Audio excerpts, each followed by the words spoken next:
साथियों, आप लोगों के मांग पर आज हम विषय लेकर आए हैं वर्गमूल स्क्वायर रूट।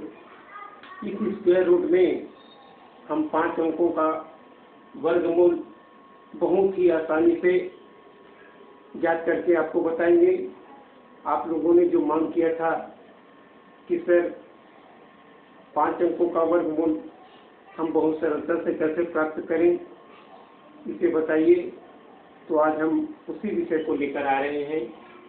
साथियों, इस वर्गमूल ज्ञात करने के पहले हमारे मूल अवधारणा जो है वो हमें ज्ञात होना चाहिए कि 1 का वर्ग 1 होता है, 2 का वर्ग 4 होता है, 3 का वर्ग 9 होता है, 4 का वर्ग 16 होता है, 5 का वर्ग 25 होता है, 6 का वर्ग 36 होता है, 7 का वर्ग 49 होता है, 8 का वर्ग 64 होता है, 9 का वर्ग 81 होता है, 10 का वर्ग 100 होता है, 11 का वर्ग 121 होता है, 12 का वर्ग 144 होता है, 13 का वर्ग 169 होता है। इस प्रकार से हमको जो मूल संख्या है उसके वर्ग याद होने चाहिए, जहाँ तक की संख्या का हमको निकालना है। साथियों, हमने आज कुछ प्रश्न लेकर आपके सामने उपस्थित हुए हैं। ये प्रश्न को अच्छी समझिएगा।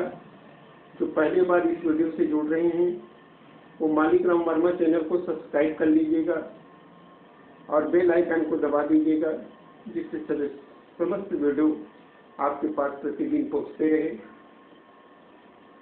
वीडियो को पूरा देखिएगा, ध्यानपूर्वक समझिएगा।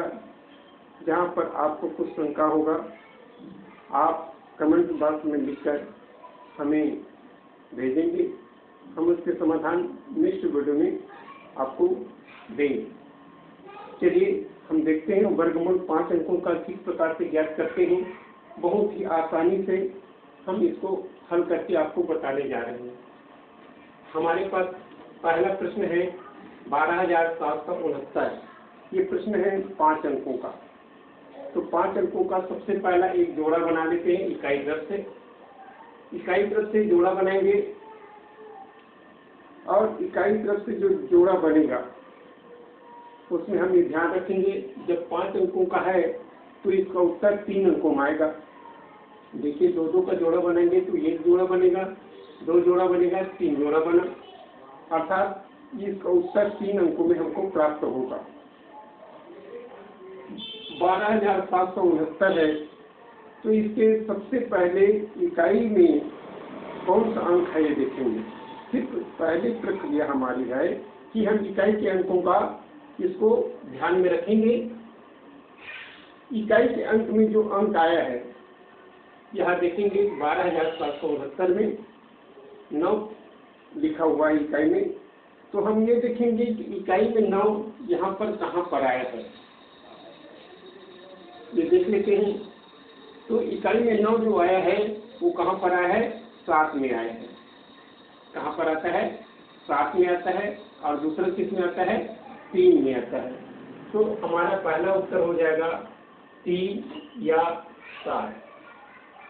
साथियों, इतना समझ आ गया होगा। पहला उत्तर हमारा क्या होगा, इकाई का अंक जो है उत्तर में 3 होगा या 7 होगा। अब हमारे पास 127 बचा हुआ है। क्या बचा है, 127। इस 127 को हम इसमें देखते हैं कि 127 कहाँ पर आया है। अब देखेंगे 10 का वर्ग 100 होता है, 11 का वर्ग 121 होता है, 12 का वर्ग 144 होता है। तो 144 ज्यादा हो जाता है, तो 121 मतलब इसका निकटतम वर्गमूल कितना होगा, 11 होगा। तो हम यहाँ 11 लिख देते हैं। साथियों, इतना आपको समझ आ गया होगा। क्या है कि ये सबसे पहले हम इकाई के अंक को देखें। सिर्फ इकाई के अंक को देखने पर 9 प्राप्त हुआ, जो कि 3 पर आता है या 7 पर आता है। तो इसकी इकाई के उत्तर का हमको पहले ज्ञात हो गया है 3 या 7 होगा। अब उसके बाद जो शेष अंक बचा हुआ है 127 है। तो 127 को हम इसके निकटतम वर्गमूल क्या होगा ये लिख लेते हैं। तो 12 का 144 हुआ था, 144 से छोटा है, अर्थात 11 का 121 निकटतम वर्गमूल इसका होगा 11।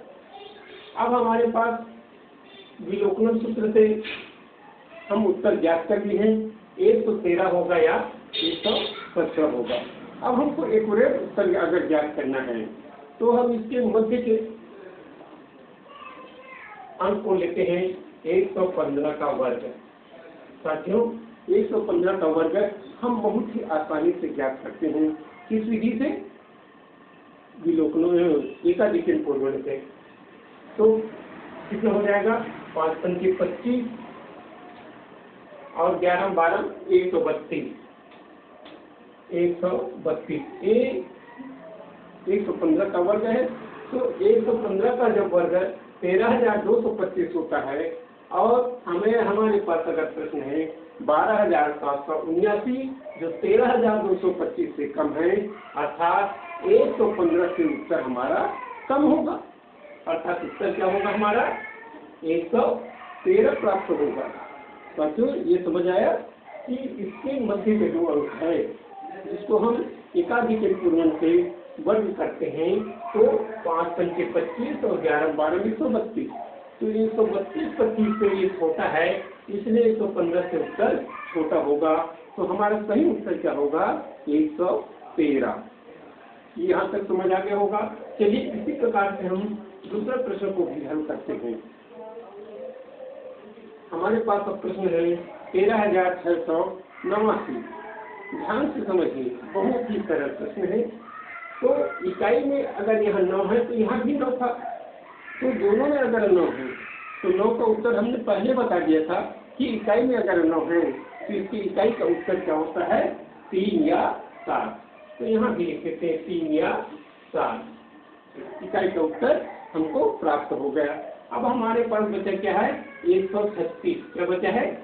136। इस 136 का निकटतम वर्गमूल देखेंगे तो फिर क्या आ जाएगा? 11 11 में 121 और 12 12 में 144 होता है, तो फिर 11 आ जाएगा। देखिए दोनों एक तरह से आया। अब यही पर ध्यान रखना है, अगर 115 का हम निकाले हैं तो 13,225 आया है, तो 13,225 से बड़ा है तो 115 से उत्तर बड़ा होगा, अर्थात इसका उत्तर हमको कितना प्राप्त होगा? 17 प्राप्त होगा। अब इस दोनों प्रश्न से हमको ये समझ आ रहा है कि दोनों में 9 है, लेकिन यहाँ 136 है 127 है, तो इसका उत्तर 117 प्राप्त होगा। पहले प्रश्न में हमको कितना प्राप्त हुआ था? 113 प्राप्त हुआ था। अब ये दोनों प्रश्न आपको समझ आ गया होगा। चलिए अगला प्रश्न लेते हैं 13,000। अब इसकी इकाई में क्या है? 6 है। तो 6 कहाँ पर आता है? ये देखेंगे 4 में आता है या 6 में आता है। इकाई का उत्तर हमारा प्राप्त होता है 4 या 6। ठीक है, दोनों ऑप्शन हो सकता है, 4 भी हो सकता है 6 हो सकता है, क्योंकि 4 तो 16 होता है, 6 छक्के 36 होता है। दोनों की इकाई में हमारे पास क्या आ रहा है? 6 आ रहा है। तो हम इसको देखेंगे कि किस प्रकार से आसानी से सरल हो सकता है। अब ये क्या होता है? 4 और 6 आया है, तो अब हमारे पास कितना बचा है? 134। अब यही देख लेते हैं 11 11 11 11 में 121 12 12 में 144 हो जाता है, तो 114 हुआ या 116 हुआ। फिर हम ये देखेंगे 115 का वर्ग कितना होता है? 13,225। तो 13,225 से छोटा है या बड़ा? अगर बड़ा है तो उत्तर 115 से बड़ा होगा, अर्थात उत्तर हमारे पास कितना होगा? 16 प्राप्त होगा, 116 प्राप्त होगा। अब इसी प्रकार से नेक्स्ट प्रश्न और देख लेते हैं 15,376। इसमें भी इकाई में 6 है, तो इकाई का उत्तर कितना होगा? 4 होगा या 6 होगा। अब उसके बाद यहाँ 153 आ गए हमारे पास। क्या है? 153। तो 153 के लिए हम यहाँ से आगे बढ़ेंगे तो 12 12 144 और 13 का वर्ग होता है 169। तो 13 बड़ी संख्या हो जाता है, तो हम 12 लेंगे। क्या लेंगे? 12। अब हमारे पास उत्तर हो जाता है 124 या 126। 124 हो गया, 126 हो गया, 124 हो गया, 126 होगा। अब हम 125 का वर्ग ज्ञात करेंगे। 125 का वर्ग ज्ञात करेंगे तो कितना हो जाएगा, 5 पंचे 25 तो होता ही है, 12 और 13 का गुणा करेंगे तो 156 होगा, 156 25। अब ये देखेंगे 156 25 से छोटा है या बड़ा, देखेंगे 156 से छोटा है, इसलिए हमारा उत्तर कितना हो जाएगा, 124 प्राप्त होगा। साथियों, ये प्रश्न आपको क्लियर हो गया होगा। अगला प्रश्न चलते हैं। इकाई में यहाँ पर 4 है, इकाई में क्या है, 4 है, तो 4 किस में आता है देखेंगे, पहला 2 में आता है और 8 में आता है, 2 होगा या 8 होगा, ठीक है। अब उसके बाद हमारे पास 148 है, तो 148 किस में आता है, 12 12 में 144, तो 12 हो जाएगा। अब इसका उत्तर 128 होगा या 122 होगा। अब इस दोनों के उत्तर से हमको ये ध्यान रखना है कि किस प्रकार से हम इसको फिर ज्ञात करते हैं। तो 125 का जो वर्ग होता है कितना होता है, 15 6 25, 15,625 से छोटा है या बड़ा, छोटा है, तो इसका उत्तर कितना हो जाएगा, 122। कितना होगा, 122। इसी प्रकार से हम नेक्स्ट प्रश्न देखते हैं। इकाई में 6 है, तो 6 कहाँ पर आता है, 4 में आता है या 6 में आता है। इकाई का उत्तर हमको प्राप्त होगा 4 या 6। उसके बाद हम क्या चाहिए, हमारे पास 129 है, तो 129 किस में आएगा, 11 में, 11 11 में 121 और 12 12 में 144 हो जाता है, बड़ा हो जाता है, तो 11 में ले लिए। अब क्या करते हैं, ये 114 116 दोनों में से एक उत्तर होगा।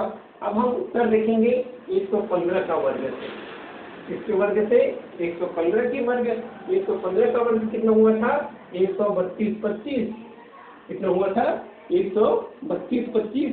132 25 से छोटा है या बड़ा, ये देखेंगे, तो 132 से छोटा है, इसलिए हमारा उत्तर कितना होगा, 114 होगा। इसी प्रकार से हम इसका भी देख लेते हैं। इकाई में 9 है, तो 9 किसमें आता है, 3 या 7 में। इकाई का उत्तर हमको प्राप्त हो गया। उसके बाद 151 है, 151 किसमें आएगा, 12 में, तो 125 का वर्ग ज्ञात करेंगे तो कितना हो जाएगा, 156 25, 156 25, 156 25 हुआ। अब इसे 156 25 से ये जो दी गई संख्या है वो छोटी ही या बड़ी, छोटी है, तो 151 है, यहाँ वहाँ 156 आ रहा है, तब हम क्या करते हैं, हम इसका उत्तर छोटे अंक में लेते हैं, अर्थात किसमें लेंगे, यहाँ 12 आया, तो इसका उत्तर कितना हो जाएगा, 123 प्राप्त होगा, क्योंकि 156